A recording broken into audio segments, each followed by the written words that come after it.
Okay, we are live, everybody. Welcome to Monday Night Live with Bass Angular. Alex just popped out here to get a glass of water, and it usually takes a couple minutes to get all the guys on and everything here. So we'll wait a couple minutes till we get a quorum started.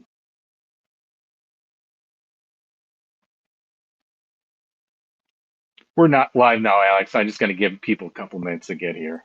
That's fine. It's kind of like work schedules. They need to do it like they did in high school. You need like a 5 minute passing period to get to the next Yeah. meeting per se. Yeah, I did streams kind of like this early on when I first started YouTube, and it was the same way. Yep, yep. Yeah, I saw you kind of you did some streams to begin with, but stopped. I didn't know how it was gonna go, but the guys kind of get into it. It's nice to have something to do. Yeah, I didn't see any it didn't necessarily build the channel, I guess. Yeah, it really doesn't. Yeah, No, so I just decided it wasn't worth the effort. I mean, I enjoyed it and people seemed to tune in, but it yeah, wasn't building the channel, so that's when I stopped. yeah, yeah. That's why I think a lot of people. All the time we spend getting video, editing video, getting more content. It's it's it's more than I bargained for at first, but it's a labor of love. Yeah. Yeah, definitely. It's more than people realize until you get into it, and then it's still more as you increase your effort and your quality, it just goes up. It never goes down. Just put it that way. Oh yeah, I know. It's just like instead of just going, you get to a tournament, you can just turn the camera on and start rolling here. Yeah. Um, but if you're doing anything different, um, you got to plan it. you know. Yes. All Yeah. right, how You you gotta. doing, Brad? What's up, Brad? Yeah. You gotta. Maybe we'll talk about this later. But that's kind of the tough part for me is you never know exactly what's gonna happen when you do a non-tournament video, and so telling the story of that, you can't you're limited in your planning, and that's where fishing is different than any other kind of filming stuff. Totally. And I was going to share something on that too. I got going. Yeah. You go to a Yeah. lake to do one thing and like a tournament. You're, Well, yeah, it's hard to form your strategy of what the video is going to be, uh-huh. but yeah, we are living the dream, like Brad says. He's not wrong. It is the dream, and I mean, a couple of years ago, I would have given anything to be out on a bass boat, and now it's so commonplace. So it's definitely some truth to that. Yeah. Yeah. All right, here. I know Alex is a little tight on time here. Welcome, Alex. If you guys don't know, Alex Roberts has got one of the best co-angling video YouTube channels out there. Uh, he's been fishing in the MLF here, Toyota series, and the BFLs and some other, side stuff, personal stuff. Alabama Bass Trail, Bass Nation, one of those two here. He started at least filming the BFLs in 22. That's when I started. I didn't start filming them then. He's been in 31 tournaments, top 10 7 times. That tells you how good this young man is. And right now he's sitting in sixth in the Choo Choo division, which is a tough division. And he's doing the Toyota Centrals this year. Welcome to the show, Alex. Yeah, yeah, man, you nailed it. Thanks for having me. I'm looking forward to it. Yeah. So certainly, I had the awesome experience this year of going out and I hopped into the first. I think it was a Choo Choo Division 215. It was on Gunnersville, my first time on Gunnersville, Yeah, and cool. wow, was that a tournament? I mean, coming in when it's just like three fish co-angler, 15 and a half pounds, 14.75 pounds, one, two, and three. You're like, whoa! And Yeah, every time you catch a fish, the little ones are 2.5 pounds, three yeah. pounds. Yeah, it's Gunnersville, it's no secret. It's kind of what I've built my channel off of, just fishing that lake, whether it's a tournament or this time of year going out and punching and frogging or whatever. That lake has kind of built my channel. So it's a special place for sure. So, how did it all start for you, Alex? Man, I've always loved fishing growing up. Grew up in Colorado and we were outdoorsy family always, camping and fishing and hunting. So I grew up trout fishing for the most part, but we'd go on family vacation in New Mexico, believe it or not. And all the other kids would be out there on the lake, on the boats and the jet skis and whatnot, and I'd be on the bank fishing 2 miles down the way on my flip flops, on grinding it out. But that's kind of where I found my love for fishing, and then I stuck with it throughout high school and college for a little bit. There, ran out of time in college to do it a whole lot, but once I graduated, kind of jumped back in it, which was right around 2019, 2020. And everyone had a little more time on their hands, so I was one of the many who jumped back in it really hard, and was just looking to compete and looking to expand my fishing. And I joined a club, Birmingham Bass Club, back in the day, and those guys taught me a ton about fishing. A lot of what I know, a lot of the knowledge I have, came from all those club guys, and something I think we're maybe missing a little bit this time in the fishing realm. But to continue the story, just from there, every time I get in the boat with someone, it would be like, "Hey, you need to go fish this tournament. You love it this much. You need to go fish this tournament." So at first it was, "Oh, you need to go fish the Bass Nation." So then I started fishing the Bass Nation the year after that, and it was, "Oh, you need to jump in some BFLs." Started jumping in some BFLs, and I was almost every boat I would jump in, they'd be, "Oh, you need to go fish the Toyotas." Started fishing the Toyotas, and so it was like every chance I got to fish a tournament, someone would be like, "You love this so much, you need to go try this." And so then I would go do that, and that's kind of how we got into how we are now. I mean, the filming basically just started because I loved watching these kind of videos, and I'd never done it, and it became sort of a creative outlet for me. I realized that I love telling a story, whether it's good or bad. There's always a story to tell from every day of fishing, and that's kind of the goal with every one of my videos. So that's how it all started, and that's where we're at. Hey, where'd you grow up? I see you do a lot of Alabama fishing, a lot of Tennessee fishing here. Did you grow up Yeah, in Alabama? no, so I actually grew up in Colorado. Ah, So I grew up doing a lot of trout fishing. It's where I learned how to fish, learned how to fish little creeks and rivers and stuff like that. Um, but like I said earlier, I would go down to New Mexico in the summers and fish Elephant Butte. I don't know if you've ever heard of that place, but no. it's one of the only lakes in New Mexico. And so me and my family would go down there, and that's where I bass fished. I mean, that's the only place that I really could bass fish back in the day. So that's kind of where I learned how to bass fish. But I grew up in Colorado. Oh yeah, that explains. You had a Broncos cap on in a video or two I saw when I was scanning through. I'm like, oh, Yes. Yeah. Yeah, you can probably see or it's this one. You can probably kind of see the little yeah. Broncos Super Oh yeah. Bowl plaque up there, but yeah. So what brought you out this way? Moved out I moved to Alabama to Birmingham for college, and went to school in Birmingham, and then lived there for a few years, and that's kind of when I really learned how to fish, and learned how to fish those lakes, and got a lot of knowledge on. That was the great thing about being in Birmingham is I was an hour from the Coosa, most of the Coosa River. I was an hour from Smith Lake. I was an hour and a half to 2 hours from Gunnersville and Pickwick and Wheeler. So I fished a lot of those lakes in the back of other people's boats and gained a lot of knowledge from guys who were doing it old school. That was before scope was really mainstream for the everyday angler. It's not that Right. nobody had it, but I learned from guys who were power fishing shallow, and they were good offshore, Yep. and they knew all the stuff. So I gained a lot of knowledge from those guys. And then it's probably in 2023 is when I started to really get exposed to scope. So I learned all the fundamentals of fishing and how to fish shallow with really barely any knowledge of forward facing. Yeah. Wow. Cool. So you didn't have a boat back then. Do you have a boat now or no? No, I bought a little John boat with a buddy of mine back in Mm, 2019, late 2019, and we fished out of that thing a lot. I wish I would have been filming back then because we had some amazing days out of that little boat. It was a 14-foot John boat with a 9.9 on the back, and Yep. man, we caught some fish in that thing. Yeah. But I don't currently have a boat. It's next on the list of things, of course, because I would love to have one, but it's not quite a realistic plan yet. Right. So what'd you study?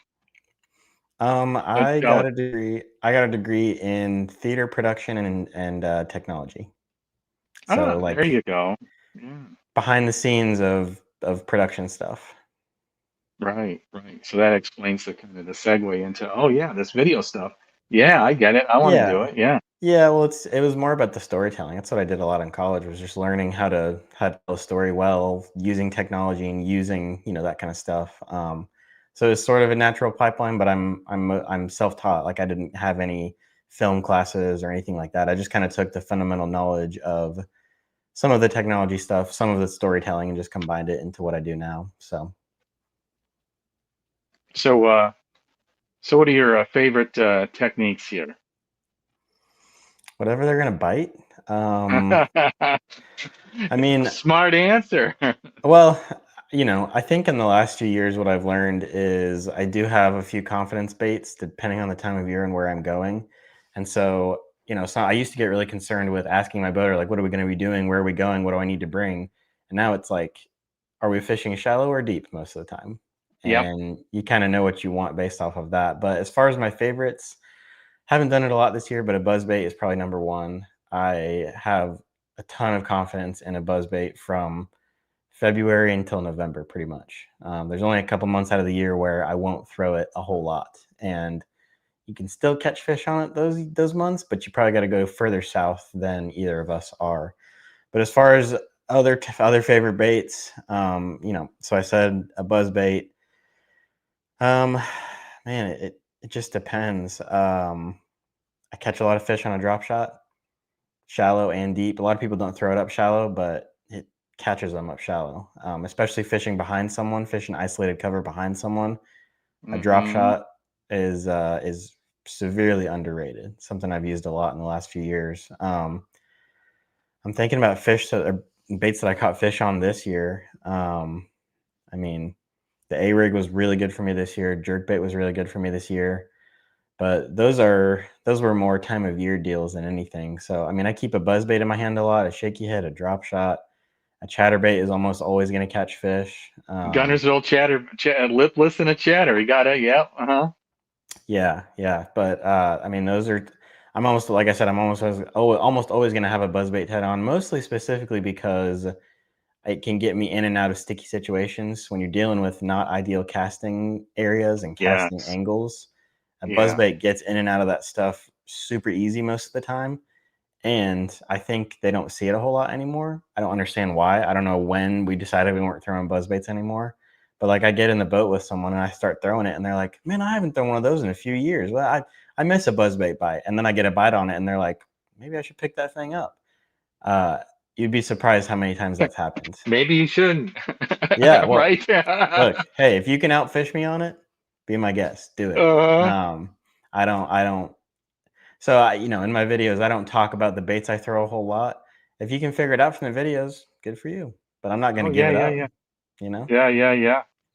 Yeah, buzz baits, uh me and another guy just did one on a local lake that was awesome, but um they were doing really good for 3 or 4 years, and it seemed, I don't know why, just to, around when COVID started for 2 or 3 years, it's like, man, I couldn't catch a fish on one. And then the last year or two, it seems like it's come back. Like chatterbaits were killer when they first came out. And then I think the fish just get conditioned, see so many of something when they catch on, it takes a while to go through the rotation again, or they get too sensitized to it. I don't know.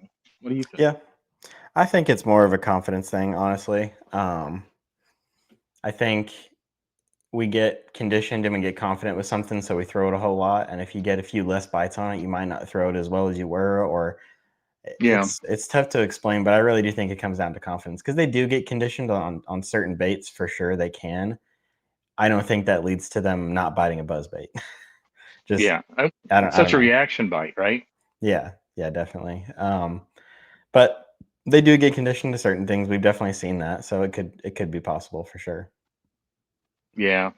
Yeah, the psychological part of it is, yeah, it is a strong part no matter what. And Yeah, kind of what you were bringing up earlier. It's like, um, it doesn't matter what you think when you go to the lake. It doesn't matter what the boater said he was getting them on yesterday, or even if you happen to free fish. You really got to do a quote unquote fish the moment, because things just change, and they can change on a dime. They can change. They change during the day typically, right? yeah, absolutely they do. And the mental side of it for the co-anglers, I don't know if it's more important than it is for a boater, but I think you can kill your tournament chances a lot easier, a lot quicker before you even get out on the water as a co. Whether Yeah. it's I looked at this guy's profile and he doesn't have any winnings, or I talked to my buddy and he hasn't even heard of the guy, or whatever it is. I think half the field is out of the tournament by the time they even get on the water, because of there's a lot of things that can get in your way of your mindset being right. But I really do think it takes half the guys out of the contention to win before they even launch the boat. Oh yeah. Yeah. Being patient, for your Yeah, spots and your chances, and yeah, knowing, hey, man, I've caught him almost on the last cast, yeah. right? Well, I have literally I caught a fish last year. I think Brad said it in the chat. I did catch my limit fish on the last cast last year in a BFL. So it Yeah. can Oh absolutely yeah. happen. Yeah. Yeah. Which one was it? I don't remember that one. It was the first Gunnersville BFL last year, and I had four Okay. fish. We were doing it 3. It was 257. My Oh boater turned back to yeah. me. He said, "All right, last cast." And I went to put my rod away, and I said, "Man, I'll just make one more. Why not? I don't really have time, but we'll just do it." Sent that cast out there. It's like a 3 and a quarter pounder. It was my limit fish. It got me a check, so on and so forth. So it can absolutely happen. Um, Yeah. Yeah, for so sure. But if I had felt defeated, or if I'd given up at that point, if I wasn't totally focused and locked in, then that fish never would have come on the hook. So Oh yeah. Oh yeah. Yeah. I mean, um, if there's one thing I kind of learned, uh, probably pretty much, the first year and talking to others, you know, I caught myself just saying, okay, the bite window's over. This guy doesn't, don't know where he's going, or he's too good in front of me. There's nothing left over for me. yeah, Oh well, another zero, and then I thought back on it at the end, not until the end of the year when I thought back on it, and I watched some more videos like this and said, oh man, I took myself right out. Wait a second, I got to change. it's not easy to keep your mindset right, and to keep grinding, keep fishing, keep casting. It's not an easy thing. Like, I've been in those tournaments where you've made 10,000 casts and you've done everything you can. You think you've done everything you can, and you just have to kind of. It's funny. You have to shut your brain off and focus really hard. You have to shut off that part of your brain that says it's over already. And you got to Yep. focus on that part of your brain that's like, if I've been in this situation before, what did I do? How did I catch fish? What's the best bait for this scenario? What's going on around me? You got to read the conditions and make decisions. Um, so it's, like I said, I think a lot of the field takes themselves out of it before they even get on the water, because my boater said we're doing this and I don't know how to do that, or whatever it is. There's a lot of stuff that can happen. But I try to focus on the day and the journey and the relationship with my boater more than I do catching fish, weirdly enough. But you'd think it'd be the opposite. You'd think you'd be all about, I'm only focused on the fish and that's the only thing I care about. But honestly, you get yourself too psyched up. At least I do. I get thinking about, I need to have this plastic, and if I don't have this color, what if I'm in this situation? If I'm more worried about, like, I'm on time or I'm early to the ramp, pay the guy up front for gas, have good conversation on the boat. If you're focusing on those things, the rest of the day just kind of falls into place. And it shouldn't work that way, because you should have to really focus on the fishing, and especially being in the back of the boat. But that's how I found a lot of my success. Oh yeah, because you're not stressed out. When you're stressed out, you're fishing too fast. You're making hasty decisions. You're nervous. So, you're not thinking about how is the bait moving right now. You're thinking about, you're thinking about it is the Yeah. problem, really, right? Yeah. That's what I'm saying. Yeah, I You just noticed that. shut your brain off and fish. Yeah. As opposite as that sounds, it's two things at once for me. Well, yeah, I mean, I'm a talker. I would always like to, converse with the boater. Most all the time they're so cool. They'll bend over backwards for you. You say, "Oh, how are you working that?" Or you just watch them, and Yeah, they'll tell you, or they're like, "Hey, if I'm doing this in the front of the boat, why don't you try that?" Or "Oh, hey, yeah, thanks for doing something different, because when no one's getting bites, you should be doing different things, different water column or whatever, yeah. until you kind of to a degree, you are working together, although you're in two different tournaments, right? Yeah, totally, totally. In fact, that came up when they had the MLF survey last year. And, one of the things that came up in the discussions was, man, they ought to have a third prize pool, the boat prize pool, for people to work together a little bit. And, oh, yeah, Right. cheating and all the cheater stuff. But still, it would be kind of cool to have that side of it too here. I don't know. Have you and your buddies talked about that at all? Um, Not a whole lot because I still like the individuality of the competition. I like fishing against other guys who are in a similar situation as me, you know. I wouldn't be opposed to like it. I know like the Alabama Bass Nation that I fish, there's a team payout. And there's a team, well, it's not a team payout, but there's a team series, there's a team AOY Right, at the end of the year. right. So I wouldn't be opposed to it for sure. But I don't want it to turn into, well, I expect you to put me on fish because I want that team payout. You know, Well, I yeah. don't, Uh-huh. it's not the boaters, it's not their job to be a guide service. It's their job to fish the way they think will win. And if, the co in the back of the boat, if they're around those winning fish, it's their job to execute on it and do what they can to catch fish. Oh, So absolutely.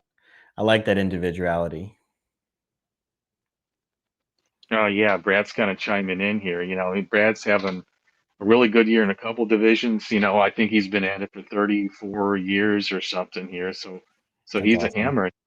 Yeah, it relax and you can only catch your fish. You can't catch his fish, right? Yeah, totally. And I think you put a question in there asking about my rods. I've actually switched to MMA Yeah, rods, and then I'm a Shimano guy for reels. That's been when I grew up trout fishing. We used all Shimano, and so when I started bass fishing, it just was like, well, they make this stuff too, so I'll just try it. And big Shimano guy. yeah, good high quality reels. Yeah, hard to beat them. So okay, you kind of tried the YouTube stuff. What keeps you motivated? Um, I think it's a creative outlet. First of all, that's kind of what keeps me coming back. My regular job is not terribly creative necessarily. I mean, there's always a little bit in there, but it's not a creative profession. So it's a good creative outlet for me, first of all, and love the interaction that I get in the comment section at the boat ramps. I get recognized all the time, and that's Right. super. It's super cool. I love when people say hi. So if anybody who's watching sees me at a boat ramp somewhere, please say hi and give me a hard time because it's awesome. But there's a lot of things. I mean, it's definitely there's a social aspect to it. Like I said, interacting with people in the comments and on social media. I try to make a really big effort on Instagram, especially to be like posting daily and keeping people updated on what I'm doing and stuff. And YouTube has sort of become that's what creates like the inlet for companies to work with me. That's where a lot of my like sponsorship stuff comes from YouTube, the long form content.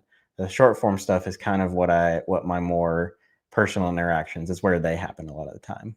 Um, but I started doing it, a few years ago, and this past year is kind of when it started growing at a better pace than it was before.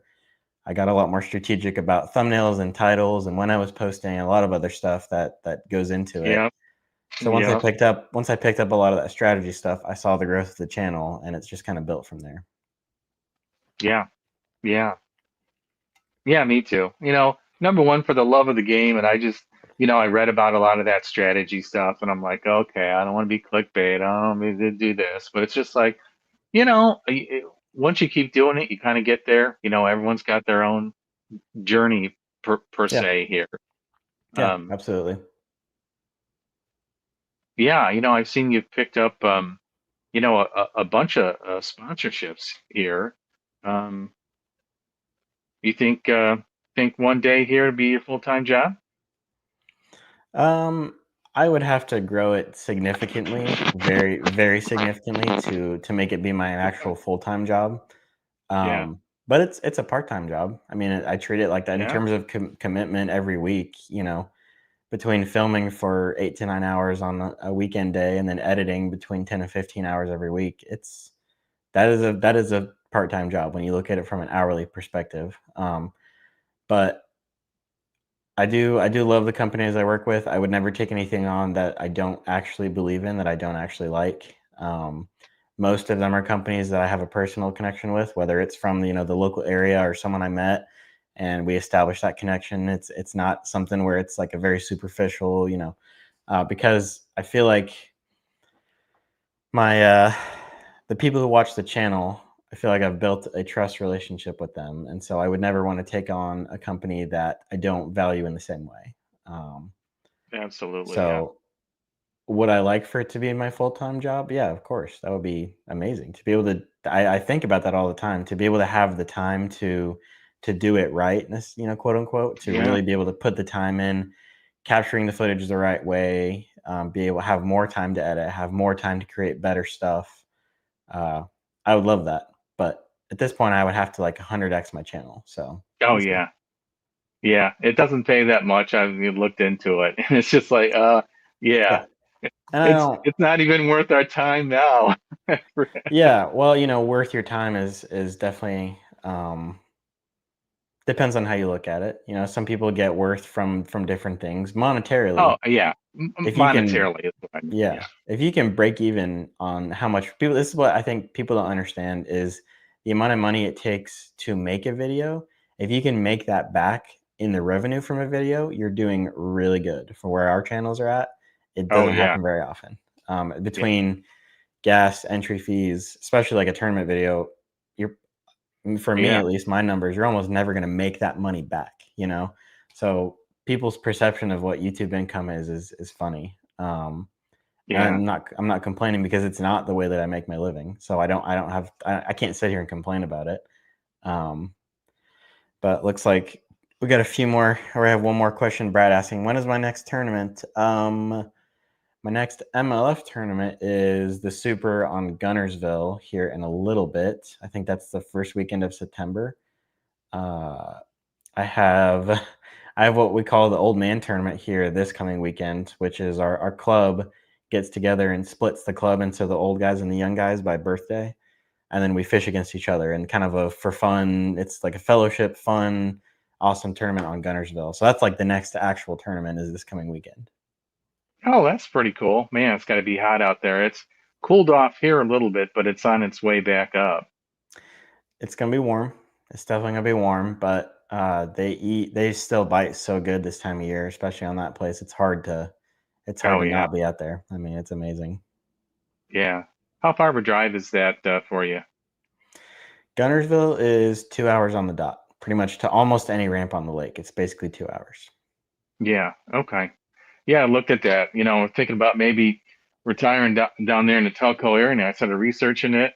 Tennessee's got four divisions, and with 2.5 or 3 hours, you can fish like three or four divisions in almost every lake.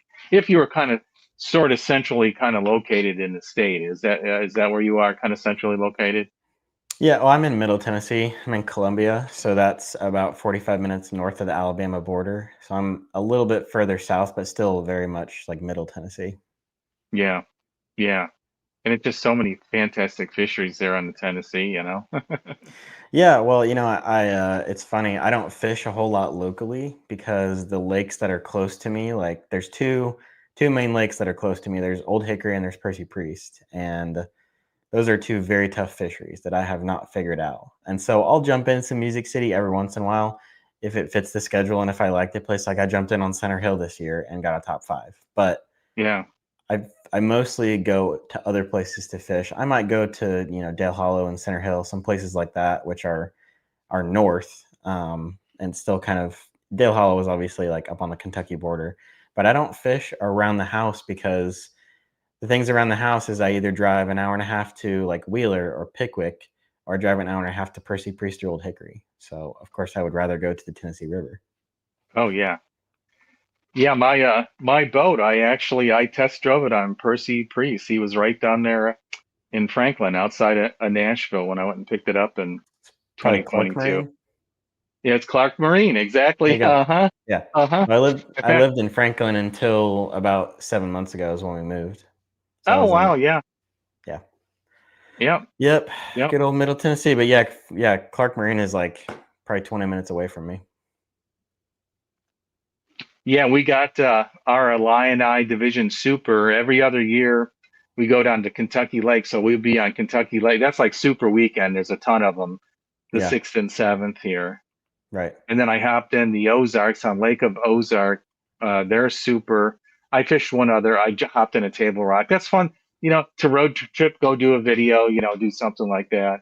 Oh yeah, And then totally. the Toyota is something else I wanted to get on. Everyone said, go do the Toyotas, go do the Toyotas. You're going to learn so much more. So I'm like, Yeah, okay, I'll go try it. And, other than I got really lucky and I drew gill on the first one, but it yep, was on Lake of Ozarks when it was like ice on the water. So it was like, I yeah. couldn't, I learned a lot from them, but really didn't take advantage of it. But we've got our last, tournament, the third tournament in the Plains division is back on Lake of Ozarks at the end of September here.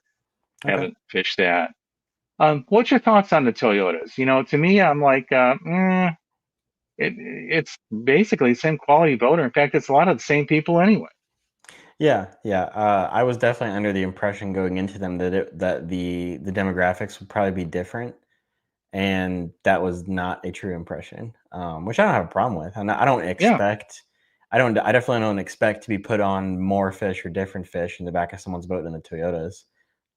But the reality was definitely like whoever can pay for the entry fees who's going to be there, and that's I Right. think that's a cool thing because there is definitely a higher competition level as far as being in contention and trying to make the cut.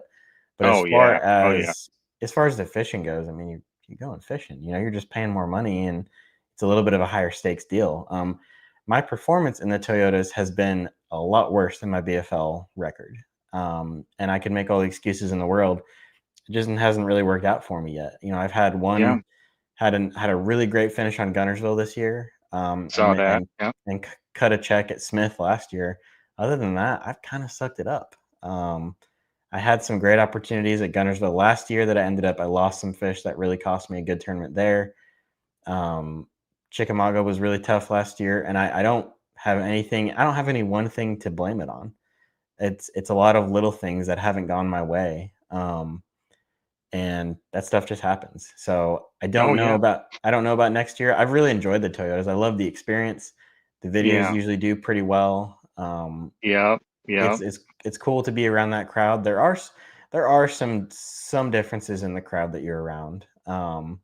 But it's a cool crowd to be, especially man making day three. That I hope that everybody watching and you gets to make one of those days because it's a special thing. It really is very cool. It's a great experience. So you know, Toyotas have definitely enjoyed them. The level of competition is cool, even though I've kind of sucked it up. I'm okay with that. If you beat me, you beat me. I'm cool with that. But I don't know about next year. We'll have to see. Yeah. That's kind of what I'm thinking here. And said, well, you're not doing well. You're going to fish the last one. Well, you know what? I said I was going to fish him. I promised my link. My link is in competition. He can Yeah, probably find another link, but you know what? I could walk into this one and do great. And you're talk about a day absolutely. three in like 4 super tournaments. I've only made day two once on Kentucky Lake last year, and it was really cool. Yeah, 20 boats. It's a totally different experience out there. it is. Really cool. Yeah, no, it's awesome. Hopefully get another one this year, but we'll see. It Yeah, is what it is. Ozarks is a cool 90. fishery. Oh yeah. Oh yeah. You saw the BPT guys there this year, right? Yeah. Did they go this year to Ozarks?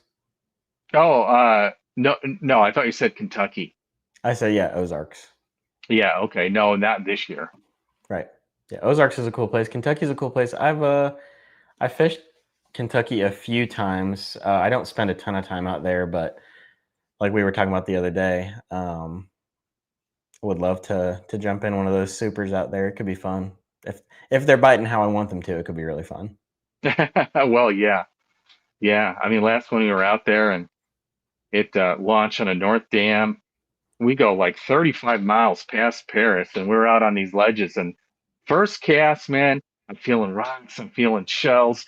Man, first cast, okay, non-keeper, I'm like, it's going to be a good day. And well, it wasn't, but it was just, you could tell it was just a great spot out there, in the middle of the river on a split. water coming over it, you know? Yeah, yeah. It's cool to see that. I didn't get to see that lake when it was back in its heyday. That was before my time that I was really fishing or living down here. So it's been cool just in the last few years a lot of my buddies used to love that place, and to see it kind of come back has been fun. Oh yeah, I mean the Asian carp just decimated the place, Yeah, and then they had some major reconstruction on the dams too. They had a lot of issue with the dams, so I mean right. that was a big problem too. And Yeah, you know, they say the grass is starting to come back a little bit. You know, you know, not having the grass isn't like it was before. I didn't fish it before, but I hear from all the guys. You know, you hop on the boats, you hear it from the older guys and everything, all the stories. But right. yeah, but you go down to Guntersville and you see that grass, and you know, learning how to fish grass where we don't have much grass up here. It took me, you know, that whole day just to get, you know, halfway proficient at just sticking the chatterbait on top of the grass. You know, when you don't Yeah, have it. yeah. I think it's a huge part of what makes Gunnersville so good is just the fact that there is so much of it. I mean, there are entire creeks of Gunnersville and backwaters that you can't even get a kayak back in them right now because they're so choked out with vegetation. But what that does, for just talking about the grass in general, what it does is it creates a protective place for the entire Yeah, ecosystem to thrive, yeah, from right. the plankton to the microorganisms to the minnows to the bluegill to the everything thrives. I mean, I do a lot of punch and mat videos. If you were to take one of those mats and pick it up and shake it and empty it out, I would be amazed. We would all be amazed at the stuff that lives in those, even the main river stuff that we fish all the time.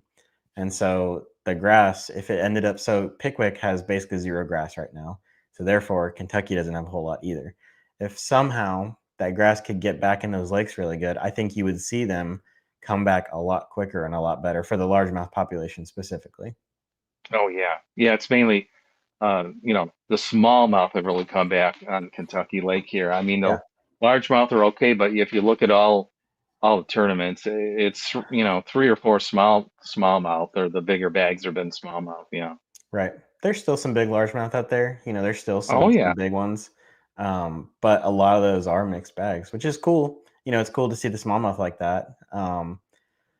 But I would love to see some grass back there because it changes the fishery. It just really does. Um, does the grass how much of it dies off in the winter down there? A good bit. A good bit of it. I think all of it technically dies. It can't survive in those lower water temperatures, but it stays supplanted into the water basically. So it still forms some structure. It still gives those fish a place to hunker down and concentrates them and changes how they act and stuff. But I think it all technically is dead. I don't know for sure, but I know that one of my boaters in a BFL 2 years ago, the first top 10 I got in a BFL, he was using perspective mode to find clumps of grass from his forward facing. And that's how he was catching a lot of these fish, was using perspective mode to find these clumps that it was just maybe something very subtle that would come up out of that bed. And that's where he was catching a lot of his fish. Yeah, I played with that a few years ago, and I just did it again this year after I saw they were using perspective mode more on the classic here. And you know, you got a jicky with the sensor, and I just had a Mega Live one. It's not nearly the quality of the newer ones, but it Right. was, you know, interesting to look at the structure and see the bottom that way. And yeah, when you Yeah. can find some structure, some grass here, it just, you know, a lot of guys just use it for finding the structure or whatnot. Yeah. Yeah. That grass, like I said, it makes all the difference. But you drive by some of these backwaters on the way to Gunnersville right now, and it's like there's land. It's covered in this matted up vegetation, and it makes a huge difference.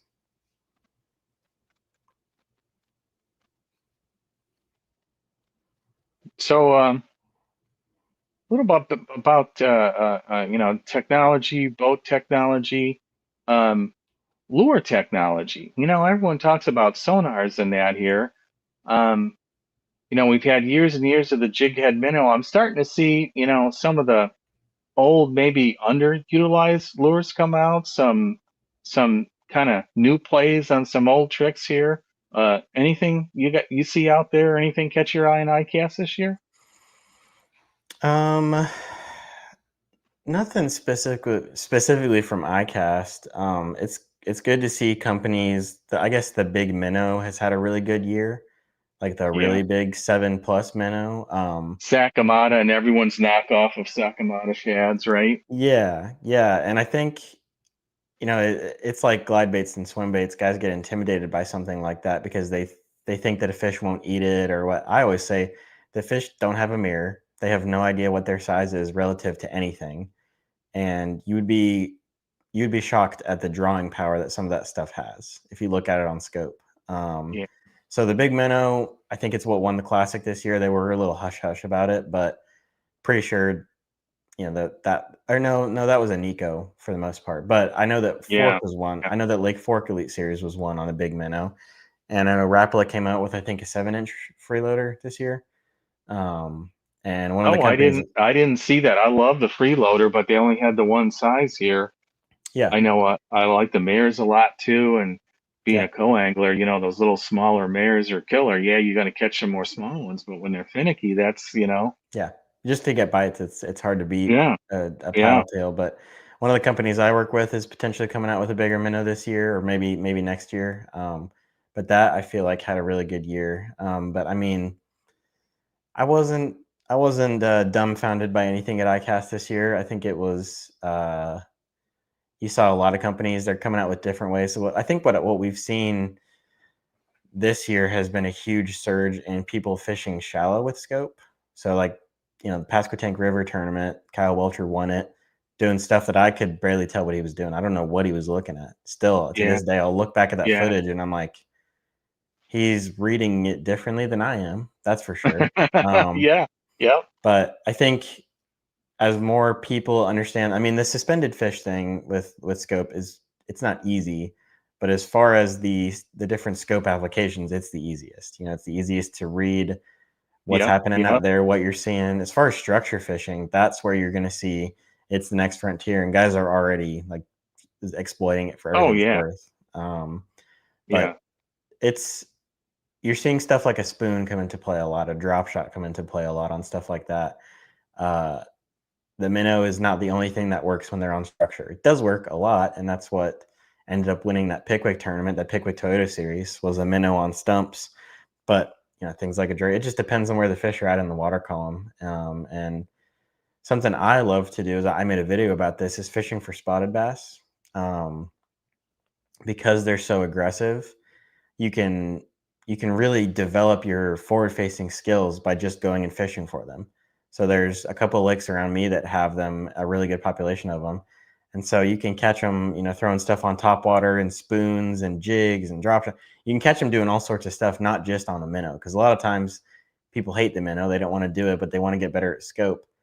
Go fish for spotted bass. They eat top waters, they eat jerk all year round. They eat a rigs, they eat all sorts of fun stuff. So um, that's something I've been doing more this year is fishing for those spotted bass. So, I don't think it's a secret. Who are you working with? Are you talking about Chew Bass is coming out with a bigger minnow, or one of the other companies you're working out with, or is it something you can't talk about yet? I can't specifically talk about it because it's not officially out there to the world. Gotcha. But Okay. I work with a couple companies who do have minnow style baits. True Bass and Torrent Outdoors have really good minnows that Yep. the stone roller from Torrent is something that was developed by a guy up on mostly on Del Hollow, and it rolls as good or better than anything I've seen. So if you're into that rolling action with a minnow, got a couple different sizes, couple different colors. Keep it simple. I know everybody and their mom has a minnow out, but it is if you want to support a really purpose driven company who supports content creators, I would definitely check them out.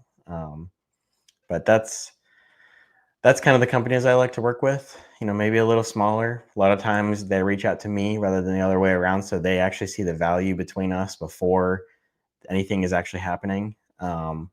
And have you had any interaction with companies or anything like that so far?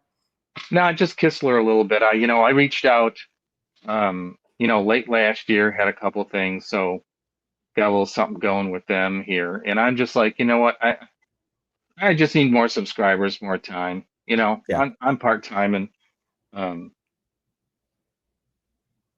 but I look to be a little more aggressive next year. I'm starting to get a little following. You follow everyone until you get to 100 videos, until you know what I mean. You've been out there a little longer or whatever. Yeah. Right. I get there. Yeah, if it happens, it happens. Yeah. I mean, that's kind of how I approached it, is like, there are guys who actually do this for a living, who the money in the sport needs to go to them. I'm not Yeah, someone who, I don't make my living off of this. It's great to build the following and to help other companies through the following that I do have, but I don't need to be taking money from pros who are actually able to do this for their living. yeah. Or that's how they're putting food on the table and paying their mortgage. When we got day jobs. Yeah, exactly. But I will say, if you build it the right way, it will happen. The Oh good yeah, things will yeah, happen. yeah. I saw that um, what they have it called, what they call it, the clacker or something, the whopper plopper with the tail with the Oh little yeah, clicker kind of buzz bait kind of plopper. That yeah. looked pretty interesting. You see that one? I think they called it the clickbait, right? The clacker, the clicker, something like that. Yeah, I'm like, the is that going new. to be gimmicky or going to be something? I think that could be something, but we'll see. I think it's interesting. You're seeing a lot of companies come out with a top water this year, Yeah, and I think going back to what I was saying about you know companies seeing forward facing being used differently. These fish, a lot of them float super high up in the water column, and you can call them up with something like that. And I think yeah, you're gonna see. I think you're gonna see more topwater fishing, which is awesome to me. Like you can't beat a topwater bite, obviously, but using it in combination with scope is like another level of really cool. yeah. Or like, I remember, 3, 4 years ago, I was really doing good on some of those kind of wake baits. Sixth Sense had one I did well on, and there was the hybrid hunter, and Yeah, that version, and you know, yeah, maybe it's confidence for me. It just seems cyclical or slow down, or maybe you have a couple of bad days and you move on to the next one, yeah, and you forget how good they are because we all got, probably all of us. Um, used to call it gas syndrome, as a guitar player, guitar acquisition syndrome, yeah, gear acquisition syndrome. You get so much you can't even play all your guitars. So yeah. Absolutely. same Yeah. thing I with mean, tackle. there's always a better mousetrap. There's always the next thing is always out there, Yep, yep. for better or for worse. Sometimes you got to be pushing the envelope. Sometimes you got to be able to try to find that advantage. And then there are other I times that you do less. There you go.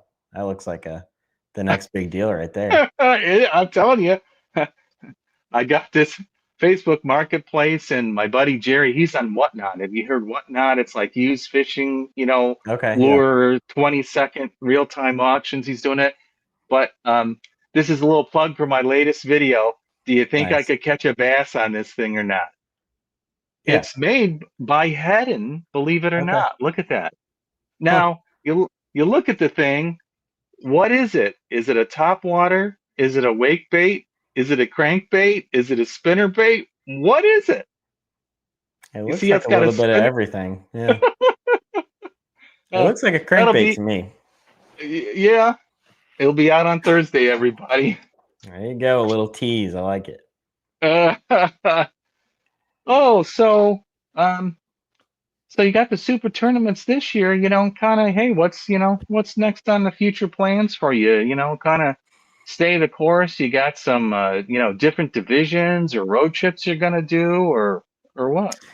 Yeah, we've got the super on Gunnersville. I'm sitting in sixth, like you mentioned earlier. So the goal is AOY. I was a little closer. I was in third last year going into it. I know I have to make the cut to have a chance to win. I didn't do it last year, so this is Yeah, another really good chance to win AOY. So it's on my favorite lake at a good time of the year to do what I like to do. So if I get drawn with someone who wants to do that, my confidence level is very high. right, Feel right. really optimistic. So Would love to have a shot at AOY. As far as the regional goes, it's kind of no question. I'm gonna make that. I could not fish this event and be totally fine making that cut. I think I will fish probably the regional on Logan Martin in October. Really like that lake, and it can be really fun that time of year throwing a buzzbait and a spook. So Yeah, I'll yeah, jump in that regional, I think, and then past that, it's just trying to get better videos out there. No matter where I'm going, whose boat I'm jumping on, whatever it is, I've stepped up the camera equipment, I've stepped up the audio equipment this year, and put a big investment in that monetarily. So trying to step up production quality to kind of elevate the production value of the channel, because it's just me, and so I got to have the best stuff, and I got to try to renew my efforts at making the best videos out there. So as far as the looks and the sound and the technical aspects, I think I want to try to improve that as we go through the end of the year. yeah. That's awesome. So, I imagine, kind of cameras. I know you jumped in last time, and I think you were using the DJ Osmos, and people were asking about that. I Yeah, got a lot of guys that have a camera, or they got a bunch of sticks, and just realizing it's a lot of work to edit and keep up at it. But they always ask. yeah, Um, so, multiple cameras. I think that's cool. How you just put that little tripod right in front of you. I've been yep, meaning to do that. By the time you get fishing, you get to a spot there. It's not your boat. You're carrying everything. Like Tin Horse was talking. It's yeah. almost like you need a tackle caddy or a camera caddy to go out with you these days, right? Yeah, I'm getting another bag just for camera stuff because I'm so tired of trying to force it in with my fishing stuff. I'm Yeah, gonna get another bag from Frog Togs that is specifically a camera bag. right. Just because, like you're talking about, now I've got two cameras, the little baby tripod, the batteries, backup charging cables, backup SD cards. Now I've got the mics. So when you get all that stuff together, it becomes a little silly, but we do it because we want to tell a story and we want to get the content out there, like you said. And um, it is another level of preparation that people don't really understand between just managing the sheer amount of footage you get from one video. I mean, like like obviously you're recording these videos too. You understand how much there is. You've got Oh two yeah, cameras, multiply that by two, and then you have that amount of footage plus the stuff you get for B-roll off of your yep, phone, your camera, whatever it is. And it's a job just to manage all that footage, just to get yeah. it properly organized and managed. So yeah, I mean, I've consolidated a little bit of my fishing stuff and I added more camera stuff. So I think Yeah. my net result is just neutral, as far as taking stuff on the boat. Yeah, that was my goal for next year was I need to take less tackle and I need to do something with the camera. And you talk about the mics, I brought that up because people are like, I can't hear the boater, I can't hear the boater. Well, I looked Yeah, at that this year after starting last year. It's like, how many boaters are going to wear a mic if I want to put a mic on them, or do I want to put a $200 or $100 Bluetooth mic on a guy that could any one time? yeah. So are you bringing some wireless mics? Is that part of your investment? Yeah, I mean, I've got it on for the show today, and I've been using it in the last few videos on my channel alone. And then I haven't decided if I may say, "Hey, are you comfortable with putting a mic on?" And if they're not, I think what I'm going to do is just mount the mic to my other camera on the tripod and just point it that way. Point it forward. And Yeah. yeah, and that's probably the best I'm going to be able to do to capture the boater audio in a quality way. Because the internal mics on GoPros are actually really good. Like Yeah. they're solid. Internal mics on the DJI, not so good. So Got I'm at least running with the mics the rest of the time. This is the new deal for me. I love the quality, love the way that it sounds, and it's a little bit more prep time and a little bit one more thing to have to worry about. But I think the quality it delivers is just awesome. Yeah, Tin Horse brought that up too, and I'm like, what? I went between that and that medium on. I'm like, okay, I want to do that. And how do you do something a little bit better for the boater? Yeah. Do you put the wireless mic up front and maybe just like zip tie it or Velcro strip it to say a sonar or something? I was thinking about or something like that. Yeah, I mean, I wouldn't want it to be picking up any of the pings from the sonar or any of that kind of stuff. So you could put it somewhere on the boat, but I would rather just clip it to my camera and hope it gets enough to where you can kind of Yeah, hear it. I mean, yeah, to be better. I'll set that little tripod. I'll set it. Usually, it gets set right at the foot of the step of the boat or on my Right. bag or something like that, so where it's 6 feet closer to the boater than I am. So if you took that mic and just pointed it in that direction, it would pick up something. I assume I might have to Yeah, test it next time I'm yeah. out. Well, the main problem is if there's a little wind or a little background noise, if he doesn't turn around to talk to you, Yeah. he's talking that way, not that way. Yep. And that's Yeah, just part of it. If yeah, yeah, yeah. it is what it is, there's only so much we can do. We're not professional cameramen. We're out there fishing a tournament, and Yeah. you do the best to get the content that you can get. Well, yeah. And I've kind of noticed, my am I in a slumpy season? Am I worried too much about the video and like a little less mental on the fishing? I've kind of thought about that a little bit, but it is what it is. Yeah, Um, there's definitely the balance there. right. What about a drone? I have a little cheapy $100 drone, and um, uh, I'm like, I put it in my own personal lake a couple of times, and it's made it. But a big wind comes up, and it's such a small guy, yeah, it just goes right into the tree or lake. Yeah, Are you experimenting around with any kind of drone? yeah, I have one. I have a little DJI. I think it's a DJI Mini Pro. It's great. I love the footage it gets. It does okay in the wind. There are a lot of days that I just won't put it up because I'm not willing to risk it. I do love flying the drone. I think some of the footage you can get on these lakes is just incredible, and it does Yeah. absolutely it adds to the video for sure. So if the conditions allow it, I almost always want one. I wish I could fly it on tournament morning and fly it to our first stop, but Oh, yeah. it's too much. Yeah. I did make an effort this year and a few times to fly it and get B-roll while the boats were launching and kind of get some shots while everybody's collected at the same place. Um, but another thing. It's another thing to add on tournament. So most of my drone shots are going to come from like fun fishing videos. Yeah, yeah, I hear you big time. 5 a.m., it's dark. You're Yeah. trying to find your boater. You're trying to like drop them in. Yep. It's great. Like you said, people come up and talk to you, and I'm like, wait, my boater's waiting for me. I'll be Yeah. right back. And Yep. please come up and talk to us. That's why we do it. And, Oh yeah. one 100%. thing, being a Yankee from Chicago here and fishing with the guys in Central and Southern Illinois, I mean, first year I was really an outsider because it's a tight knit little club here. It Yeah. opened the door, which is really cool. Kind of knowing all the guys in the division now and kind of Yeah. getting out there. That's kind of fun, right?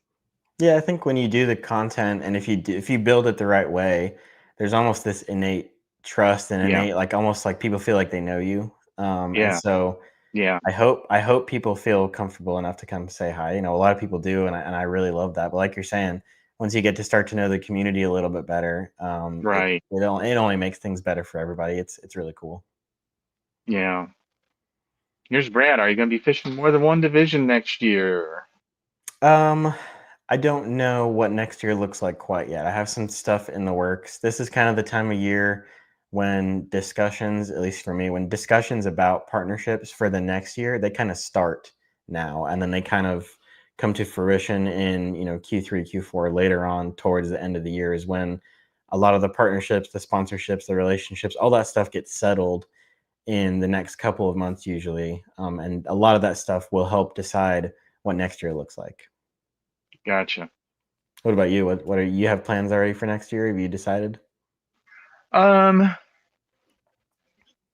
Me and another guy talked a bunch here. What I originally was going to do this year, um, actually, my story's in 2022 when I started. I actually did boater for the first two tournaments in the Illini division, and I quickly realized, ooh, I might be king of my 200-acre lake, but I am nobody in this division. And both co-anglers told me about, oh, hey, you do this and that. So I'm like, I did the co-angler thing. I thought last year what I was going to do was I was going to boat Illinois and I was going to co-angle Kentucky. I was like, oh man, I got to get down there. There's some great videos. Just it's right down the street. Um, but then it was like, if I'm going to do the Toyota thing, well, okay, just the time and effort and time off and all that. So Yeah. I'm thinking my plan will be to boat Illini, start to kind of take the responsibility for it. And I don't take that lightly because, you got to go out there. You got to do the practice time. You got to get there early. You're responsible for more stuff. And it's not like I'm a paid guide with the CoAngler, but it's kind of part of the deal. So, I've Yeah. talked about that with a couple other people and for the experience of it. And then I don't know if I'll do a second division. I'll pick one of the divisions or I'll just hop around. And it's just so fun to go, oh, I'm going to go to Grand Lake this weekend, or I'm going to go. I still haven't done one of those great Wisconsin Mississippi River things. Yeah. You know what I mean? I hear some great stuff up there, or like Right. Gunnersville was just awesome. I definitely like to get there again, and Yeah. I mean all the great Tennessee River lakes. So there's just so many choices. You could fish every weekend. In fact, I almost do to some degree here, but I guess you do too. If you're going to have weekly content, you kind of got to be out there weekly.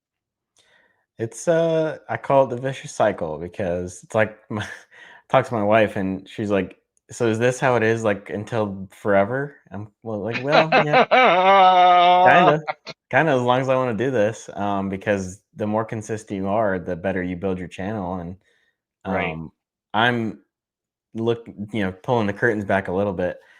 That it is rare that I already have a video queued up for the next week. I'm busting my butt trying to get something edited before it's going to come out. Me Um, too.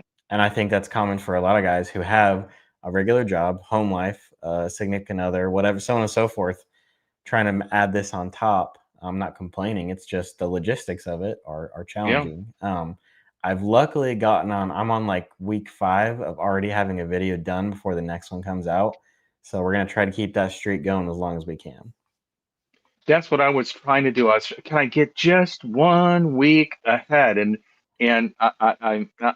some a week I will be, a week I won't. Like um, this weekend, exactly for that purpose. And I was like, "You're fishing all the time. You know what? Kelly Clarkson's on my bucket list. You're taking me out to Vegas to see her." I'm like, "Book it. Let's do it." We planned it like a year ago. Well, unfortunate news on Thursday. Her ex-husband died, and Yeah, the canceled the concert. I'm like, "Well, we're still going out there. I mean, you put up with all my crazy road fishing trips, man. You deserve everything. You got to take the time to do the family stuff and your significant yeah, other, or yes, take them with and make a weekend out of it. Road trip. That's what we did when we went down there too. right, right. Yeah, you got to pull your weight at home for sure. I mean, I get 2 questions, probably the most out of any of them. And number one is, how do you fish so much? And number two is, when are you getting a boat? Those are the Yeah, questions that I get asked all the time. And the answer to number one is, my wife is awesome. Love her. She is the best. But she sees the value in what I do. She sees how what much you're. I love it and what it Yeah, gives me, what it is to me, what it's worth to me. So she sees the value because I tell her, and because she sees it in how I act and how I am. And I pull my weight at home. It's pretty simple. yeah, You yeah. you you do the things you need to do, hold up your end of the bargain, Right, and I'm gone a lot. I am. I'm gone all the time. But like I said, you pull your weight around the house, and it's not just as simple as that. There's a lot of other things that go into it, of course, but it can be as simple as that. right. I mean, your team. And team Yes. decisions, right? Yeah. Yep. So, is it worth it to do the Toyota series? Depends on your definition of worth it. Um, there are there are times. There was one time this year that I felt like it's the first time I've ever questioned why I was on the boat in a tournament. I'm always very positive. My mindset is like, we're gonna get this done. We're PMA. out here. We're learning. Win or learn. And I try to uphold that. And that's why I think it's part of the reason that some of my videos where I zero, they have some of the most views, is because I try to share that perspective. Right. Real life. Yeah, yeah, just being authentic about it and telling the story. So are they worth it? Yes, but it depends on what your definition of worth it means, because there are going to be tournaments where you go out there and you're just, but like anything, you're just kind of questioning it. Why did I spend all this money and time and effort and whatnot to be out here? And that's no one's fault but my own. You have to take responsibility for that because you're the one. You are the reason you're there. So I was actually the Pickwick Toyota Series this year, where the first 10 minutes I stood up on the front deck with my boater and looked at what we were fishing, and I was like, oh no, like No, yeah, I'm doomed. I can't. There's yep, nothing I can do here. yeah. I've And then had those days. I fished my butt off the rest of the day. Don't get me wrong. I tried my best to Right. get bit. You could just fan cast so much. Yeah, you can only try so many things and rack your brain Yeah, but so are they worth it? Yeah, they are. But you have to be ready to lose a lot.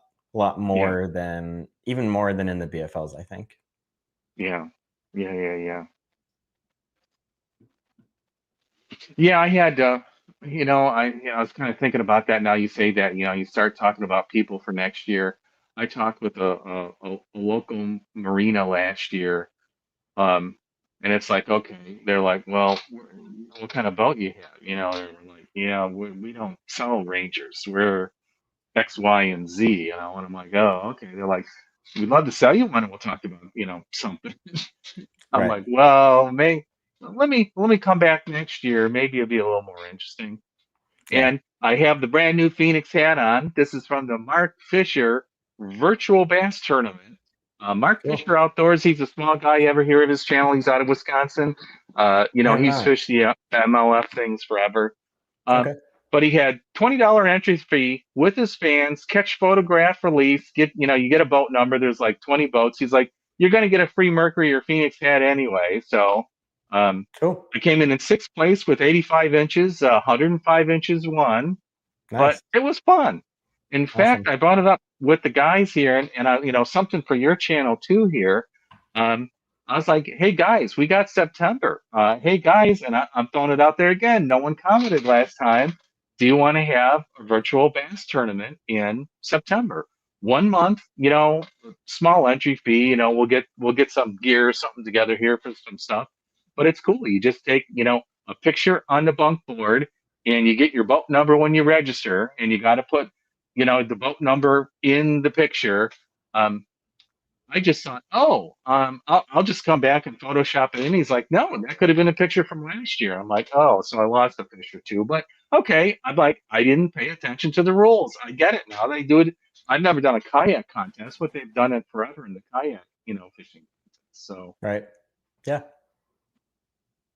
I think it's a cool idea. I'd love to see you do it too. What do you think about that? Yeah. Yeah, I could jump in it for sure. Hopefully it's not too much more investment, of course. We've got other stuff going on, but Oh yeah, yeah. it could be fun. Be careful because Gunnersville is really good in September. So just. Well, I'm gonna say I don't know. Yeah, you're on Gunnersville. We fished Illini lakes, man. That's not fair. Yeah. I meant you can have yours with your fans on your channel, which is probably more local to your area too. But if I have one, anybody's fair. He had Yeah. a guy in Florida. He had two people in California. He had people all over, which is kind of neat too here. And Yeah. try to get the story of the people too. I I just think thought it was a neat idea.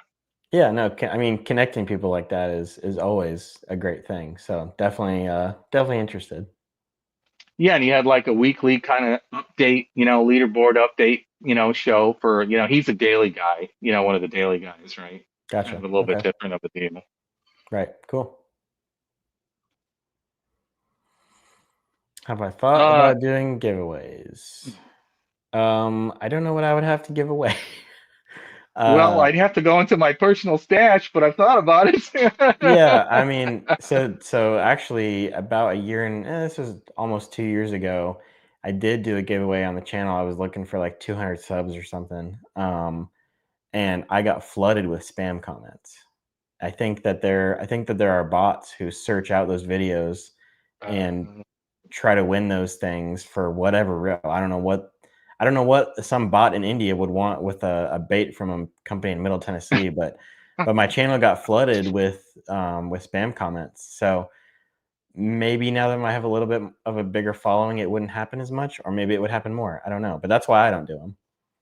yeah, I'm just like, I'm not sponsored by anybody, but, THM he's got some stuff, and I've thought about that. And I'm like, okay, when I get a little bit bigger, In fact, I was just kind of looking and pricing. I don't have it on today. I bought a few stickers, a shirt with my logo on it. I was looking at some hats or something, middle of the road to have a little something here. So, yeah, Yeah. I was thinking about that, guys, here. And, once you get a little sponsorship with like, 10% codes or whatnot, sorry, Alex was prodding me too here. I'm like, I tried it last fall. I was so small I couldn't get anything happening. I think I can get it happening this year. I was just waiting to get to the end of the season and build here, but I'm I working think hard for you guys. I'll give it a try. I think if you're patient with it, the right things will happen because it's Yeah, easier to just go out and get a bunch of discount codes and get a bunch of just like very yeah, superficial relationships, or you can get some more meaning relationships and actually help. Like I went fishing with the owner of one of my partnerships just this past weekend, and we had some awesome conversations. And they didn't even have to do with like, "Hey, how much money are you giving me next year?" It wasn't that. It was more like, "Hey, right, how do we help right. build the brand? How do we take what I'm doing on my channel and apply it to the brand?" So that's part of the goal is to build those relationships. Yeah. Yeah, Brad, it's funny you say that. I was thinking about that earlier than the year. I don't know, maybe you brought it up early in the year. I was totally thinking about, me having a boat and whatever. Definitely wanting to do that. I wanted to do that more this year, but between the existing three kind of well, two and a half, three series I was fishing, I had some work stuff come up, I had some life stuff come up. So wow, poof, summer's almost over. I can't believe it. I Yeah. can't believe it. Can you? No, I mean it flies. It does. I feel like also, had family vacations and stuff come up, and we are real people with real lives, and I think it's hard to remember that sometimes when you're just pumping out videos, week after week. I got the same stuff going on in my life that a lot of you guys do. Yeah. Yeah. You got any kids yet? No, no kids. That's a big responsibility for 20 years, Yeah, 18. right. No, no, we have one fur child, but he's not A as much fur work as an baby. actual. Yeah, he's not as much work or monetary investment as a real child. Yeah. But Hey, I MLF just went fishing. back and so Go ahead. yeah, go ahead, hit Robert here. Oh no, I'm not fishing the Toyota. I spent all my PTO this year between the Toyotas, other fishing, and a cruise to Greece. That took all of my vacation. Oh, cruise to Greece. We did the Mediterranean last year was fantastic for our 25th anniversary. Awesome. Um, yeah, Greece was on the bucket list, but I'm like, oh, that's a little close to Uncle Putin. I don't Yeah, know. yeah. We went to one coastal town in Turkey, so that's the closest we got to anything over in that area. But it was awesome. But no, to answer the question, I'm not able to make that. I would love to do that next year. Yeah, me, I burned the PTO. Same thing. I mean, that Kentucky Lake was for whatever reason, was in the middle of the week. I had to burn a whole week because Yep. it was like Tuesday, Wednesday, Thursday for scheduling, and you got to get down there early or whatnot. You burn travel days, and it was like, oh man, I didn't realize that when I signed up. I just assumed I looked for the first one Thursday. Oh, they're on Thursdays. Okay, no, not too bad, right? Yeah, they changed that this year. Last year they were Thursday, Friday, Saturday, I think. Right. And then a lot of them this year were Wednesday, Thursday, Friday, which is Yeah. not sure. I think that had something to do with scheduling, but Scheduling. it Yeah. is what it is. Yeah. Yeah. Maybe next year. Yeah. Okay. I know Alex was a little tight on time here. If you want to get your last few questions here, we want to let him go here. Yeah. Any closing thoughts, words of wisdom for our co-angler brethren? And we're getting some more boaters in here too, here on the state of fishing and the state of YouTube fishing. Um, I would say just do things the right way. In general, there are a lot of complaints from boaters and co-anglers about how they get treated by each other. And like I said earlier in the show, we'll give guys a couple minutes to if they have questions or anything. But I learned how to fish from guys in a club, and they taught me etiquette. They taught me not just fishing stuff, but how to treat people with respect and, how to do things the right way. And so the way that I've built my channel is the same way. I don't do clickbaity stuff. I might try to get your interest with stuff. I'm not going to shy away from a good hook or a good title. Got to do what you can there. But I don't do clickbaity stuff. I don't do low effort. I don't give my opinion on a lot of stuff. I just try to fish and tell the story. And so my advice is do things the right way and tell the story. That's what I would say.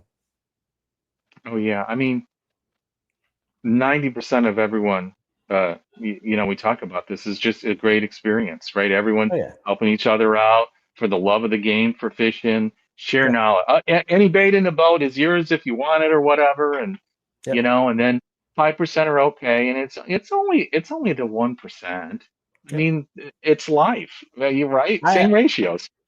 exactly. Do I think there will be rule changes? Yeah, there will be changes. Um, I don't know. I don't claim to know what they will be. I've heard a lot of different things.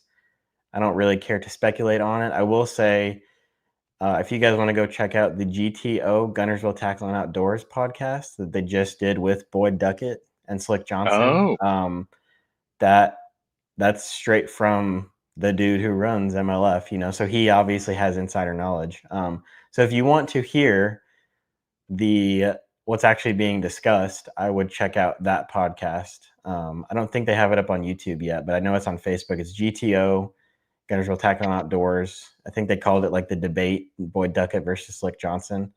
But they discussed specifically what they're considering for next year, and they didn't give any like final word on it.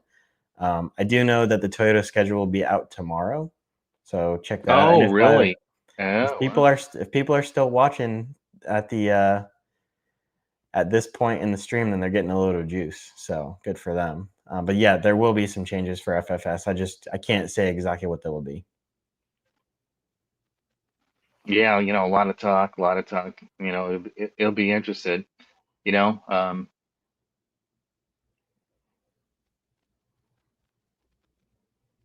let's We'll just see have to here. We see. got another one. Thoughts on how to get sponsorship if you don't have a YouTube channel? I'll be straight up honest. It's going to be the first question you get is, hey, do you have social media? Do you have any sort of, what are you doing out there? Because you could do a whole show on this, but there's a shift right now in the industry away from pros and towards smaller creators who are more relatable because people want to listen to people like you and me right now. Yep. I think they're a little right or not, they're a little tired of the professional gag and the whole, I only throw these baits because they're only gonna bite this thing. And there's still obviously a ton of value to professional anglers, and there should always be. But you're gonna see, and it's already happening. I can tell you from personal experience, it's already happening. A pivot towards content creators, influencers, people who are a little bit more relatable to the consumer base. So to answer your question, how to get sponsorship if you don't have a YouTube channel, it's going to be a little bit tougher, 100%. Because what is selling right now, what sells baits and boats and things like that is smaller creators who have built this relationship with their audience and with their people who are watching. So you can always reach out. You can always, hey, I've been doing it this long. This is kind of my outlook on things.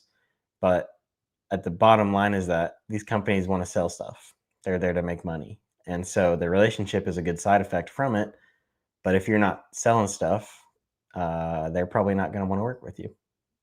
Well, yeah. And how do you do that? I mean, that's been going on for really about 10 years. It's just hitting Yeah, in some of these more traditional markets, maybe a little behind some of the other markets.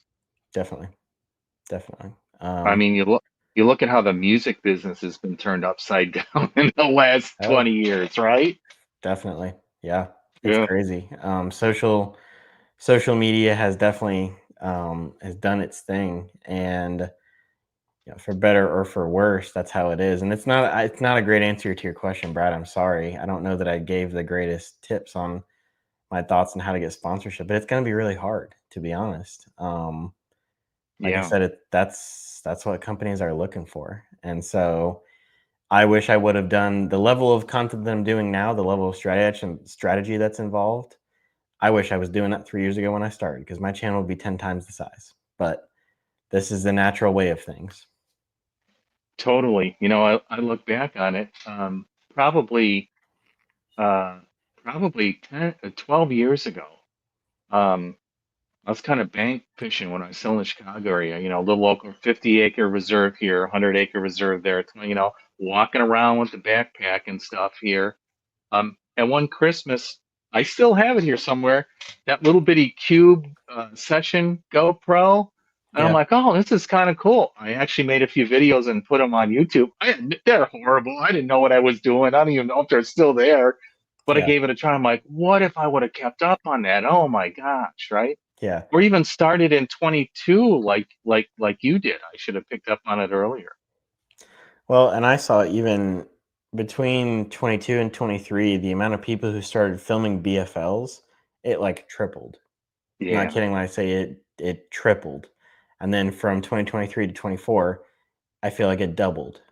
And so the amount of BFL videos out there has just exploded in the last 2, 3 years. And so that's why I wish I would have been doing it the right way back then, because I could have picked up all the momentum from everybody else doing it. But Yeah, the big guys were right in. You look at all the big content guys now, they were right in front of that already a little bit. yeah, yeah. So I'm proud of the channel, obviously, and what I've built, but it could always be better. That's the truth of it. Yeah. Well, it's an awesome channel. Um, YouTube engine. When I started, it they have changed their algorithm to Yeah. try and get to help the small channels, help them have the advertisement. They look at the trends, the whole thing here. So they kept recommending, oh, even to this day, every day on my feed, I see some small channels and some small views. But I'm like, hey, we were all there once. Or if you're part of Mhm. these YouTube support groups, when we need to sit on the couch and get psychoanalysis to keep us going early on. Uh, 100%. but yeah, it helps the other guys out. So, Yeah. you know, I mean, I've got a core group of guys, and just a couple of guys who I'm constantly bouncing ideas off of them and sending them thumbnails and, hey, what do you think about this paired with this title, and so on and so forth. It definitely, if you can find that group of guys or a couple of whatever it is to you, that's a huge help. well, that's how Mr. Beast did it, right? You read the story, I'm sure, right? Oh yeah, of course. Yeah, yeah. Okay, here's something else, a little side plug for that Whatnot app. I know Jerry was trying to get me into this, for a while here, and he'll get you a code. You even get $10 free when you first join here. Cool. Um, you can get some, like $3, $4. I mean, new in box, newer stuff. Some older vintage stuff. Whether it's just you hang it up, you put it on the wall, or actually fish these guys. But I love some of the vintage lures. I got a bunch of little shadow boxes and stuff here. Has Cool. anybody seen anything like this? Look at It's this kind of thing. Can you wild. see it? Yeah, Yeah. that's kind of wild. It's not soft plastic, it's not hard plastic, and you see it's got the little keepers and stuff here. Yeah. Hmm. Okay. Poll. Will it catch a bass? Yeah. That's Yeah. my vote is yeah, definitely. My vote is yeah, definitely. I think we do have another question here in the chat. Oh yeah, here we go. I'm having too much fun. I'm not doing being a good MC today here. No, you're fine. You're fine. As a co-angler, what percentage of your time do you spend power fishing compared to finesse? Um, I'm able to power fish a lot more than the traditional co-angler does, just because of some of the lakes that I fish. Yeah. Specifically Gunnersville, it's probably the most co-friendly lake in the nation. Besides some of these Florida lakes, just Yeah. grass fishing, when you have spread out grass like that, and there's It's not, everywhere. yeah, the fish could literally be anywhere on this side of the boat or that side of the boat. So you can power fish a lot. So, but even on some more traditional like finesse approaches, I power fish a lot. I try to break the trend of like, oh, the CoAngler with the wacky rig everywhere. Listen, when I got to do that, happy to break it out. Don't care, get bit, whatever I got to do. But I probably power fish. If you watch the videos, I probably power fish more than a lot of coanglers. Yeah, definitely. I watched them. I'm jealous. Yeah, well, and that's just it's partly my confidence, partly versatility, and partly just the places that I fish are more acceptable to be able to power fish like that. Yeah, yeah, for sure. Okay, I did see that question. If you don't feel like you're tech savvy, I'm interested to see if this video, if people would care about this video. I have a buddy who's doing this as well, so I'm not trying to steal his idea, but a video on how to film yourself fishing. What gear do Oh, you need? So a lot of questions I got is like, how do you do this? What technology do you need to make it happen? So how to film yourself? If that video would interest you guys, let us know in the chat before we close it out here, or let me know, Instagram, Facebook, whatever.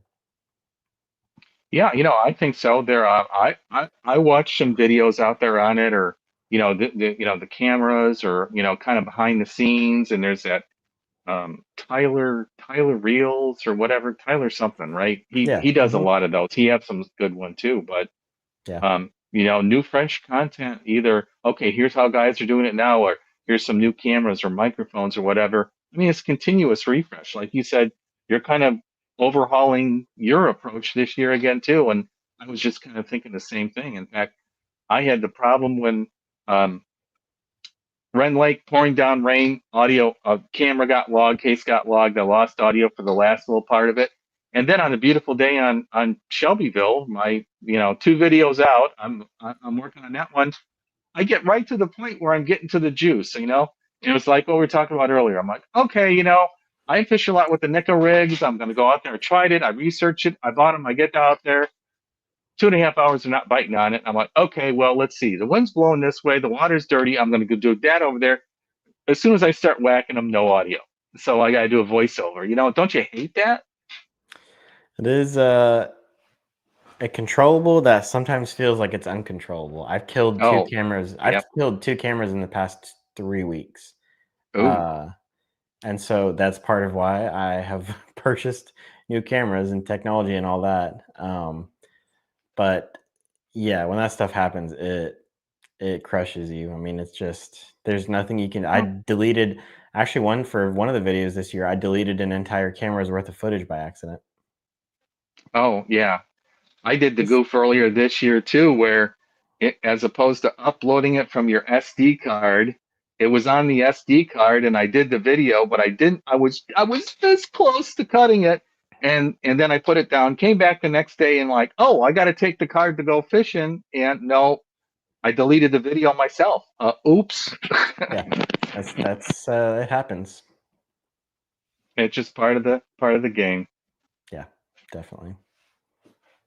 All right, Alex.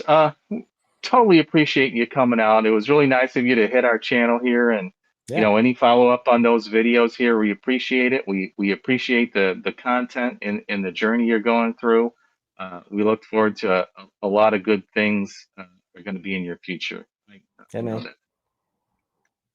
Got one last question here. I like One this last question. question and at the I buzzer. like it. I like it. My approach to simplifying the amount of care of plastics I carry is to put multiple colors in one bag, which you cannot always do that. But you got to be careful with some colors wanting to blend. Um, but say I want, 2 colors of speed crawl. It's something I throw a whole lot. I'll put, green pumpkin magic with black and blue, or I'll put it with June bug or whatever. And so I've got 6 or 7 of each. And instead of having 2 bags, I have 1 bag with the same amount of baits that I would have had in one or in two, I guess you could say. That's been a big thing. Those Busby cubes, the Busby, I think it's the medium size. That's what I've been using for my plastics this year. 10 out of 10. Love it. It is phenomenal. But I reduced the amount of bags that I'm taking, combine colors where I can, and also just simplifying the amount of plastic you take. Because I used to take like a big old Guggen Guggen, that zip top Guggen squad bag. I used to take one of those on the boat with me. That's just ridiculous. So I've downsized a lot. Yeah, me too. I mean, as co-angler, um, I've consistently fought myself on trying to simplify and downsize. And yeah, Yep. you never know what's going to happen. And if they could tell you we're nailing them on this and it won't work, or you're not going to bring the right color, the right size. You Yep. kind of got a limited stack.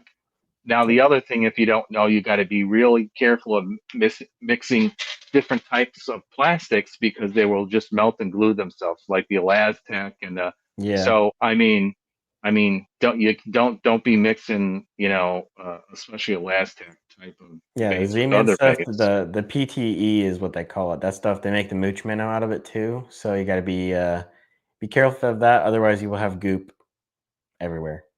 And Yeah, it's trying to clean that stuff up is just awful. Like the oils that get released by that plastic is terrible. So good point for that, for sure. yeah.